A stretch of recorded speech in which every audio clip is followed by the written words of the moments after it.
اليوم كمواطن سوري شو بتطلب من الحكومة السورية؟ نطلب راحة البال والأمان، ونحن بكألف خير من الله ومروقين والحمد لله بألف نعمة. أصبح بتطلب الأمن والأمان. بس نطلب الأمان وراحة البال بس، ما بدنا شيء نهائيا، ونحن بخير الحمد لله ومروقين. الحمد لله. بس اليوم نحن عم نسمع انه الشعب السوري شوي عم يشتكي من المصاريف، انت شو رأيك؟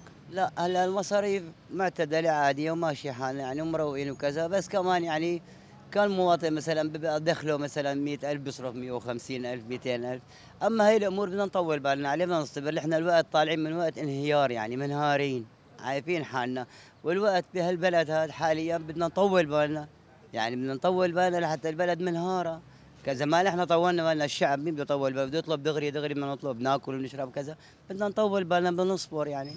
قد ما صبرنا 54 سنه ما حنصبر هالكم شهر، بيبعت الله. والله الله يعطيه العافية. هلا نحن عم نلاحظ تحسن ملموس خاصة بالكهرباء وعم يشتغلوا، ونحن أخذنا البلد البنية التحتية مدمرة تقريبا، وعم يشتغلوا. نحن كل يوم عم نشوف يعني إنه في تحسن عن اليوم اللي قبله.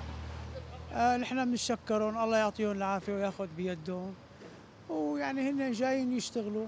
نحن أخذنا البلد تقريبا الصفر أو تحت الصفر. إن شاء الله الله يقدم اللي فيه الخير للبلد يا رب. والله اطلب يعني ينتبهوا لهالتجار شوي، يعني غلاء الاسعار، غلاء البيوت. يعني هو الله يعطيهم العافيه، يعني عم يدوروا لبرا يعني ليأمنوا وضع البلد، بس كمان يعني وضع الداخلي يعني بالعامه، يعني الوضع تعبان بالمره، يعني الناس بالشوارع، الناس ما معها تاكل، الله يعين الناس يعني. هيك بس انه الناس يعني المتواضعين يعني اللي على قد حاله، يعني ما فيه ادوبه يعني ليشتغل كل يوم يطالع مصروف وما في شغل. شوفت عينكم.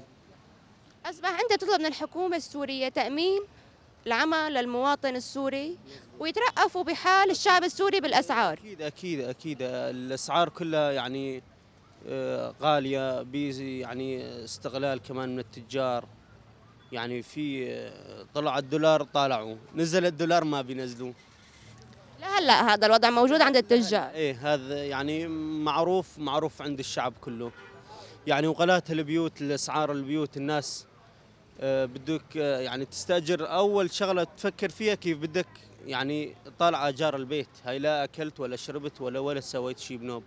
طيب اليوم أقل بيت شو بيسوى أجاره؟ يعني اقل بيت ما في تحت المليون، هاي بالميته يعني بالريف.